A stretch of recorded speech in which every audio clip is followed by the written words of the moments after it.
Oiê, seja muito bem-vindo ao podcast Bora pra História, onde a verdade é mais intrigante que a ficção. Eu sou a Gabi e no episódio de hoje vamos continuar a jornada de descobertas e enganações. Você já conheceu alguém que cria um mundo paralelo tão convincente que faz você duvidar da sua própria realidade? Pois bem, no episódio de hoje, vamos falar sobre como a Monstro se superou na arte da manipulação. Agora com um ex-namorado supostamente perfeito.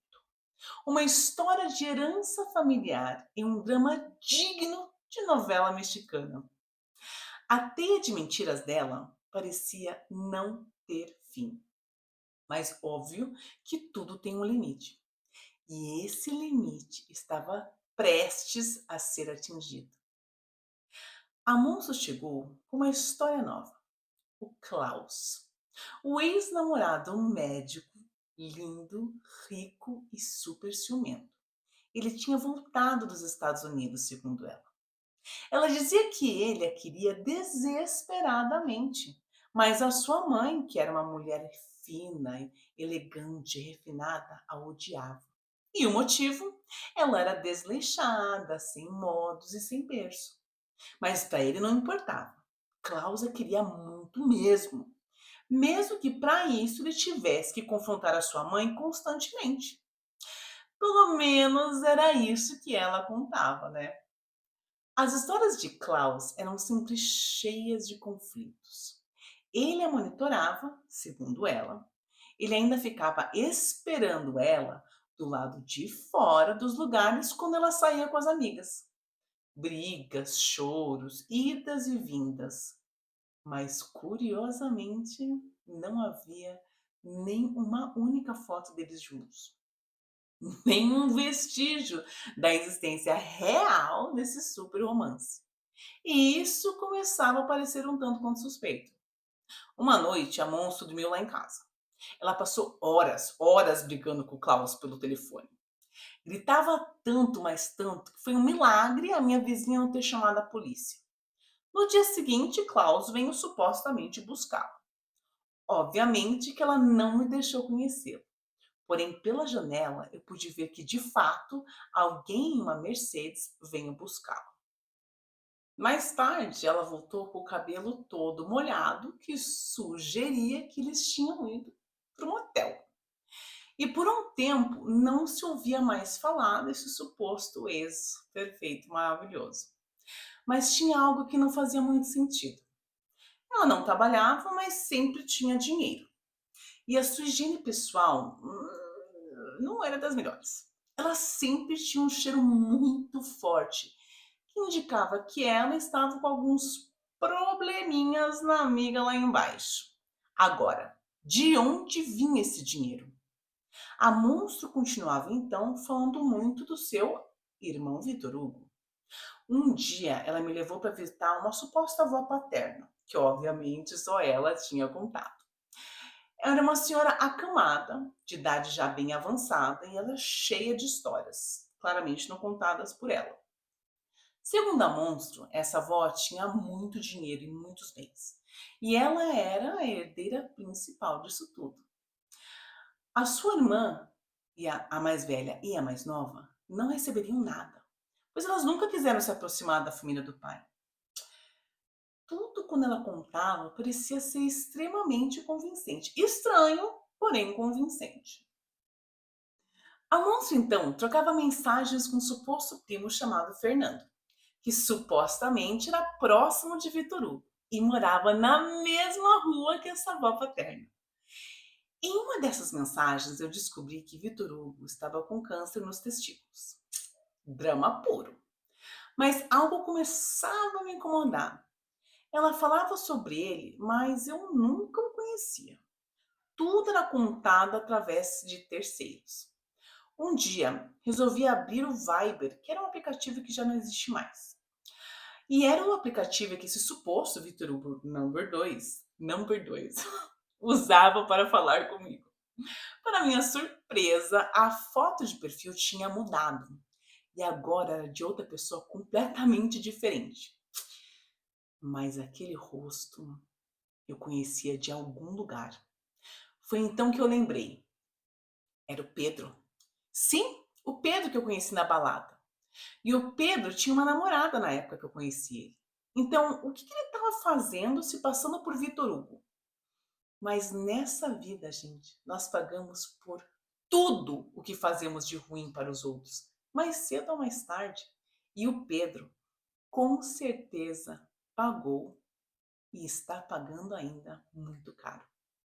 Aquela namorada que estava com ele no dia, sem nem saber de toda essa história, traiu ele e terminou com ele, que era um mulherengo. Ele sofreu como nunca. E ela passou a atormentar a vida dele por muitos anos e prejudicou muitos relacionamentos dele. Afinal de contas, karma is a bitch. Foi então que eu e o fulano resolvemos ligar para o número do...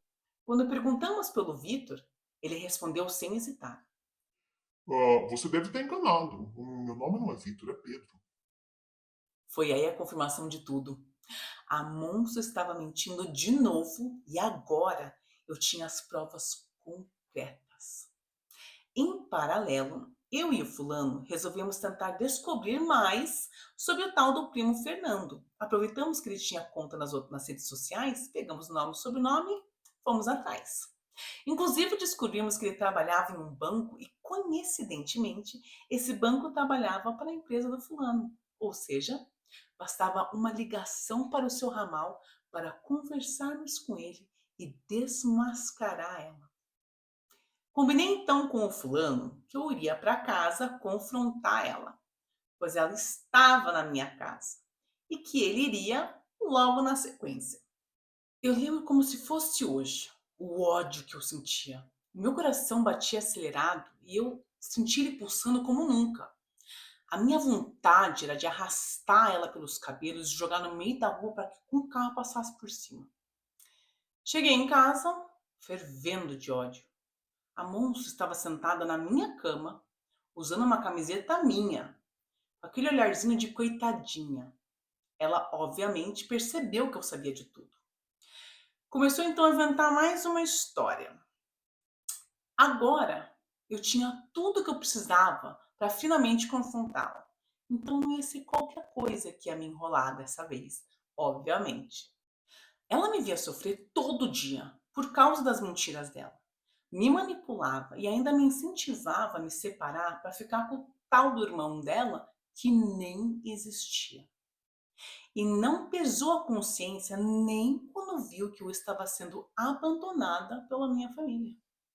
O fulano, que eu conhecia há pouco tempo, nunca embarcou nas histórias dela.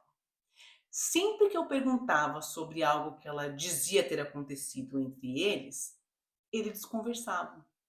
E olha, eu não tô passando pano para ele em momento algum. Ele errou feio, feio, feio, feio. Mas pelo menos foi honesto e ficou lá do meu lado enquanto a bomba estava estourando. Já ela, além de inventar um irmão com câncer apaixonado por mim para me prender, ainda teve a cara de pau de dizer na minha cara que ela tinha sido amante do fulano e que ele trocou ela por mim. O detalhe, o fulano estava na linha ouvindo tudo, porque eu estava com o telefone ligado. Na hora que ela soltou essa última mentira, eu perdi a minha cabeça e dei um tapa na cara dela. E aí eu comecei a ter ânsia de vômito, só de imaginar eles juntos. Porque a simples ideia de dela ter ficado com alguém que eu já tinha ficado me dava nojo. Aí eu gritei para ele ouvir e perguntei: é verdade? Peguei o telefone e esperei a resposta. Ele obviamente negou tudo e ainda disse que estava quase chegando. Quantas mentiras podem ser contadas antes que a verdade venha à tona? No próximo episódio, você vai ouvir o desenrolar do confronto final dessa etapa das mentiras. E o que aconteceu quando a Monstro percebeu que o seu teatrinho tinha chegado ao fim. E se preparem, pois daqui para frente, gente, só piora. Afinal de contas, nem sempre conseguimos ser calmos e sensatos sem acabar perdendo um pouco as estribeiras, né? Não se esqueçam de seguir o podcast Bora pra História para não perder os próximos capítulos e episódios. E compartilhar com quem gosta de histórias inacreditáveis. Beijos e até a próxima. Tchau, tchau.